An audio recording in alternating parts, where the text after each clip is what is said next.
Silence has a sound. It sits inside marble crypts. It lingers in deep soil. It echoes through gilded mausoleums. Every culture on Earth builds monuments to its dead. We carve names into granite. We build glass sarcophagi. We pour concrete over steel vaults. We do it to convince ourselves that legacy can outlive decay. When the men and women who shaped empires, led revolutions, and defined generations draw their last breath, their stories do not end. Their physical remains enter a second, far darker history. Across centuries, the bodies of history's giants have been stolen. They have been used as political puppets. They have been subjected to chemical experiments. Some were buried with curses to protect their bones from grave robbers. Others vanished entirely without a trace. The true history of the world is not written in textbooks. It is carved into stone, buried deep beneath our feet. In the spring of 1616, a man died in a quiet town along the River Avon. He had given the English language some of its most enduring words. He had peered into the darkest corners of human ambition, jealousy, and betrayal. When William Shakespeare was buried beneath the floor of Holy Trinity Church in Stratford-upon-Avon, his grave received no grand marble monument. There was no bronze statue. Instead, a slab of plain limestone was laid across the damp earth.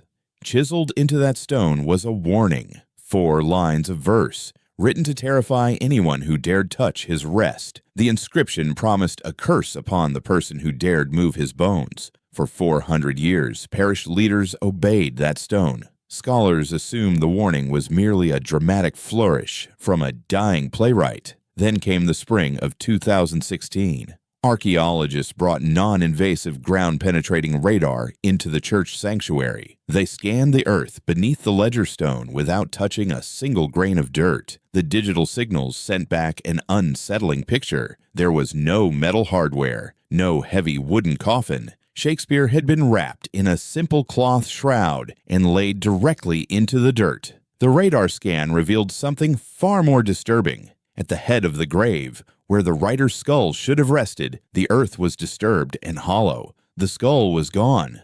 Archival records from the 19th century had long claimed that a group of men broke into the church in 1794, breached the floor, and stole the skull as a trophy. For 2 centuries, historians dismissed the story as urban legend. The radar proved the legend was real. The curse had been defied. Someone had reached into the quiet earth and taken the head that conceived Hamlet. 300 miles east of Paris, inside the heart of Moscow, stands a dark structure of granite and labradorite. It sits cold against the cobblestones of Red Square. Inside, suspended in a sterile, temperature-controlled glass vault, lies Vladimir Lenin.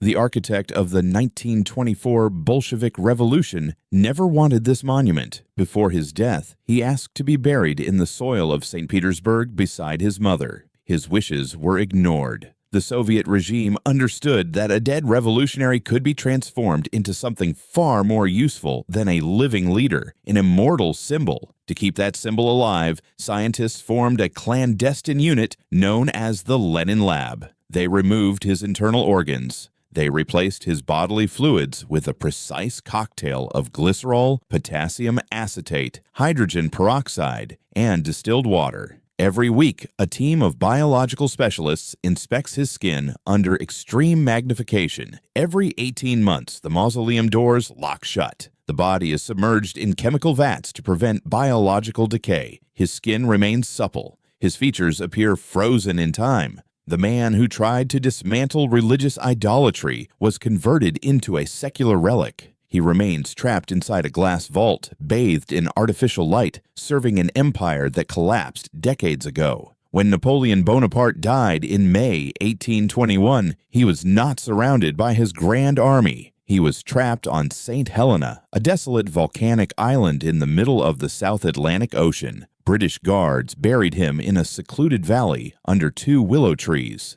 To prevent the French people from rallying around his memory, the British governor refused to allow his imperial title on the tombstone. The stone was left blank. 19 years later, the French government negotiated the return of his remains. In October 1840, an expedition unsealed the tomb. They lifted 3 layers of inner coffins made of tin, mahogany, and lead. When the final lid was raised, the witnesses stepped back in disbelief.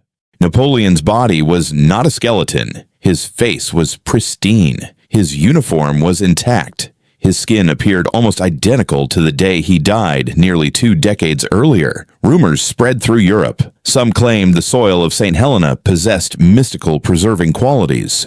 Others suggested his body had absorbed lethal quantities of toxic arsenic while alive, a chemical compound known to slow biological decomposition. Today, Napoleon lies beneath the golden dome of Les Invalides in Paris, resting inside 6 concentric coffins sealed within a massive sarcophagus of red quartzite. The monument was designed to project absolute royal power, yet behind the red stone lies an enduring medical enigma that modern forensic science still debates today. Not every figure of power leaves behind a monument. Some choose total erasure. When Freddie Mercury died in late 1991, he understood the circus that followed famous graves. He had seen fans overrun cemeteries, deface monuments, and disturb the peace of dead icons. He made a final pact with one person, his former partner and lifelong confidant, Mary Austin. After his cremation, his ashes were given to her. For 2 years, she kept the urn hidden inside his Kensington home. One morning, she slipped out of the house unnoticed, carrying the urn inside a plain paper bag. She buried the ashes in secret.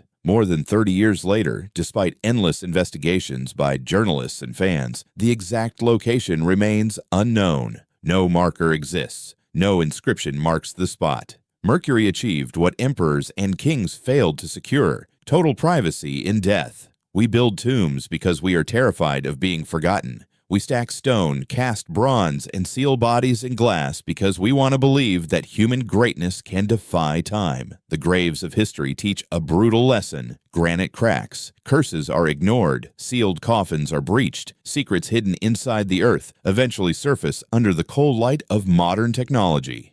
The monuments we construct do not preserve the dead. They remind the living that power, fame, and glory all end in the same quiet dust.